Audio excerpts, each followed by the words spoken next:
സെയിൽഫോഴ്സിൽ landing പേജാണ് നമ്മൾ set ചെയ്യാൻ പോകുന്നത്. ഇപ്പോൾ എന്താണ് ലാൻഡിംഗ് പേജ് എന്ന് പറഞ്ഞാൽ, നമ്മൾ ഓരോ പ്രാവശ്യം ലോഗിൻ ചെയ്യുമ്പോഴും ഫസ്റ്റ് ടൈം നമ്മൾ ഏത് പേജിലോട്ടാണോ നമ്മൾ ലാൻഡ് ചെയ്യുന്നത് സെയിൽഫോഴ്സിനകത്ത്, അതിനാണ് നമ്മൾ ലാൻഡിംഗ് പേജ് എന്ന് പറയുന്നത്.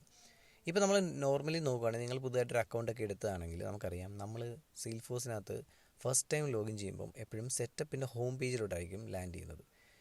എല്ലാവർക്കും അത് ഇഷ്ടപ്പെടണമെന്നില്ല, കാരണം ആ ഒരു വ്യൂ അത്ര നല്ലതല്ല.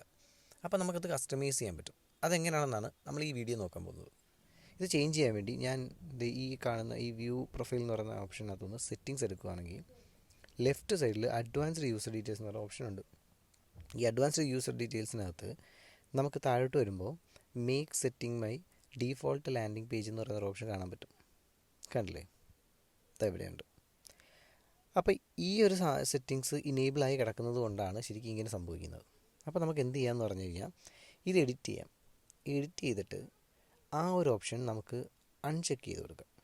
കണ്ടില്ലേ? ഇതിനകത്ത് ഈ make setting my default landing page എന്ന് പറയുന്നത് ഞാൻ അൺചെക്ക് ചെയ്തു, എന്നിട്ട് സേവ് ചെയ്തു. ഇപ്പോൾ എന്താ സംഭവിക്കുന്നതെന്ന് പറഞ്ഞു കഴിഞ്ഞാൽ, നമുക്കിപ്പം മറ്റൊരു ഹോം പേജിലോട്ട് പോകാം, അല്ലെങ്കിൽ നമുക്ക് വേറൊരു ആപ്ലിക്കേഷനിലോട്ട് പോകാം.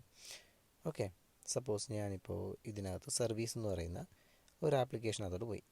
അപ്പോൾ സർവീസിൻ്റെ ഹോം പേജിലെത്തി. ഇനി ഞാൻ ലോഗ് ഔട്ട് ചെയ്യാമെന്ന് വിചാരിച്ചു. ഞാൻ ഇവിടുന്ന് ലോഗ് ഔട്ട് ചെയ്യുന്നു.